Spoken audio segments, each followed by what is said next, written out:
EA dropped 6 insane 99 overall cards, and in today's video, I'm going to go over the best ways to acquire these, how the sets work, take a look at each of the cards individually, and show you what I'm doing with the free-to-play team. Let's get into it. So with the game winding down, it is the middle of August. It has been a long road to 99 overall cards, except for Matthew Tkachuk, who just will never receive a 99 overall card. But nonetheless, we've got 6 of the more popular master set choices in terms of the most sought after for competitive play that we've had all year. All 6 of these cards are fantastic. Let's take a look at them. We will start first with the 99 Jeremy Ronic, and his card has been one of the better ones every time we've gotten a Jeremy Ronic card. You think back to his team builder at launch of the game, which was quite useful, as well as his NHL 94 master set player item. This one has 99s across the board, so he can play any position. He also comes with gold unstoppable force, tape to tape, make it snappy, off the rush, truculence, and elite edges. So all of the abilities that you were looking for, and is a right-handed shot, which is a little bit more difficult to come by than the left-handed counterpart, but still a great card all the way around. Now we also got a new re-release 99 Bobby Orr, probably the biggest icon to ever be added into the game. It's a shame it took this long to get Bobby Orr at 99 overall, but nonetheless, he's here. He comes with gold wheels, relentless because he needs it, tape to tape, puck on a string, heat seeker, and elite edges. Now, back when his Gallery of Greats card originally launched, he was one of the best skaters in the game, and he felt faster, especially with wheels, than most cards with the same skating. So I don't know if this is a thing where maybe his card has a unique skating ability or stride, probably not, but he did feel fantastic when his original card came out. Is a little bit smaller when comparing the rest of this release at 6 foot 198, but it's Bobby Orr. Now on to the Hut Heroes. We did get the limited edition Matt Duchene from the Hut Heroes event, and they went ahead and just re-released him. 99, everything across the board. At 6'1", 210, gold wheels, ankle breaker, make it snappy, unstoppable force, shrug it off, and elite edges. When using his prior lower rated master set item, he felt great. One of the fastest skaters, 99, everything across the board. If you enjoyed that card, honestly, I don't really think you would need to go get the 99 if you have the 96, because he was 99 in everything important anyways, but still a great card. Then on to the big boys. We got the 99 Trevor Linden, 6'4", 220, with gold born leader, tape to tape, truculence, unstoppable force, close quarters, and silver quick draw. Going to be one of the more popular choices. Again, 99 across the board and everything, but he's 6'4", 220, does have silver quick draw, as well as truculence, which is just a great ability. Combine that with born leader. An interesting combo in NHL 25 that I'm going to be watching for, especially early on, is born leader and truculence, especially if they keep the impact that truculence has, where you can basically run around with a card with both of these and get as many hits as possible, and you're going to gain energy for hitting players, and you're going to sap energy much harsher with truculence. So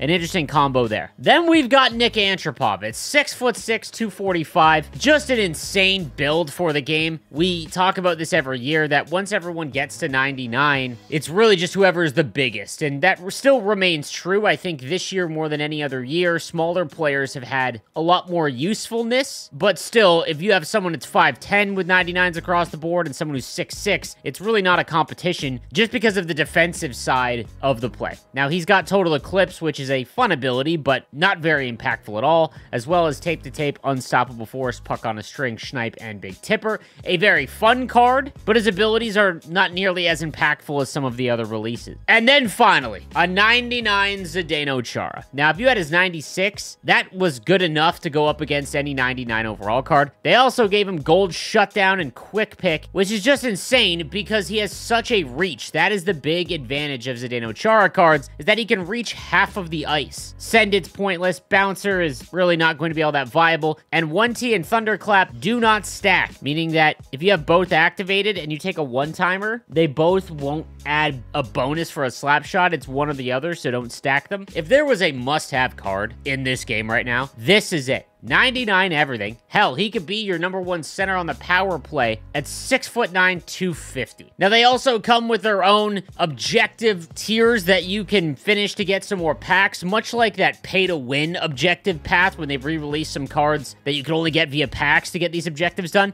You can at least make all of these cards, so you do get some additional packs if you do make any of these. But again, it's not something to chase after. Jumbo Premium packs are whatever. Now, taking a look at my No Money Spent team, I just want to put this into context before we go over the sets and everything like that. As you can see, if you've been following the No Money Spent series, I've basically got a full 99 squad, and then we've got that 96 Zdeno Chara that I had no interest in upgrading to 99 because it was like, whatever, it's Zdeno Chara at 96. Definitely going to be getting that 99 Zdeno Chara to complete the team, really. So let's go over what cards I would trade in to get any of these 99s, how you do it, and then the most cost-effective way if you don't have any spare 99. Now, to find the sets for these 99 overalls, they are in the preseason event sets, and then right beside the Captain's event re-releases, we've got the Ultimate re-release sets, and as you can see, all of these cards require 2 other 99 overall player items to get one, which is a pretty rough value when you consider you're just trading in 2 99s across the board for another 99.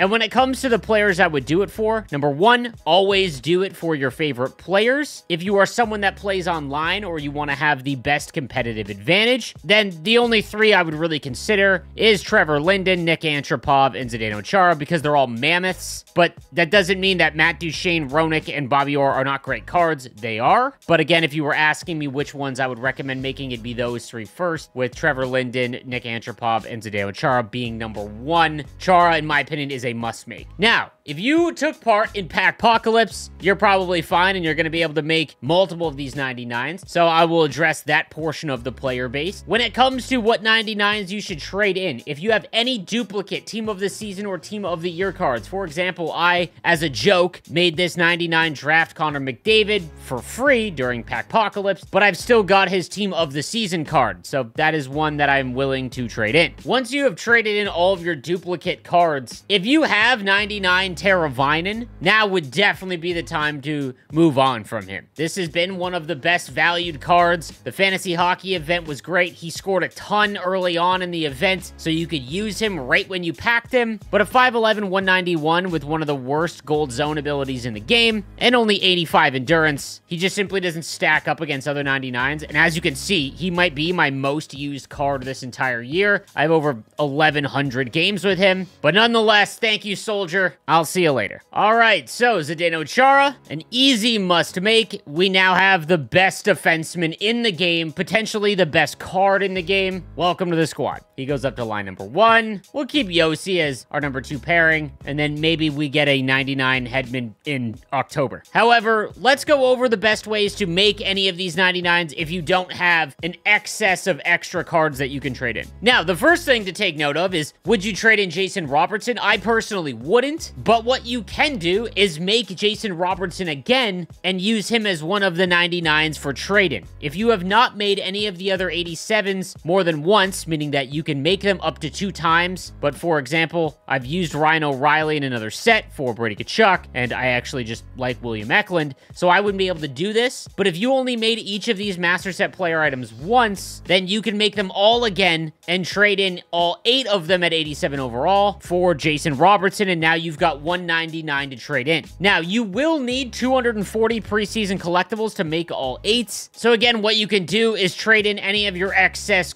purple cards, essentially, make preseason collectibles, and then trade it in for Jason Robertson. However, there are 2 other ways that you can make any of these for the cheapest amount possible. #1 would be a 99 overall X Factor, but there is a pretty big issue with the X Factors. But for example, if you wanted and were able to, you could upgrade Cale Makar's X Factor to 99. It would only cost you 47 power-up collectibles, and honestly, you can make a power-up collectible for like 2,000 coins, which works out to about 90,000 coins in total value. However, the major issue here with X Factors is the base card range, all of these cards have been bought off the market and they are going for insane prices, meaning that Cale Makar's base card is going for like 100,000 coins. So there's going to be a big hang up. But if you have Cale Makar's base card, for example, you could give it a shot. Same thing goes for Jason Robertson, Quinn Hughes, and Roman Yossi. And again, if you don't have a lot of coins to buy any of these X Factors individually, don't forget you can go and do an X Factor player choice set. Let's do one just for the sake of the video. So we'll trade in just all the gold players required. You need 50 of them, and then shoot your shot and see if you can pull a 99 overall. Behind door number 1, we get Nick Suzuki. So there you go. Bang. We get a 99 option right in the first choice. So that would work. Number 2, we get Nyland Person,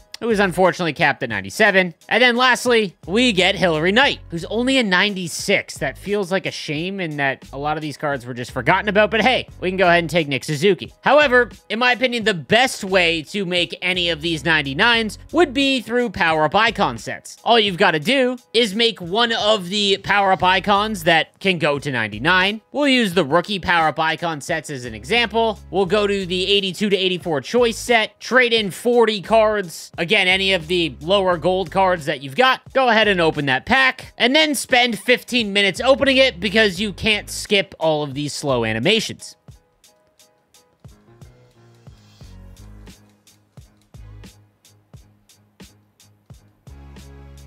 Ugh.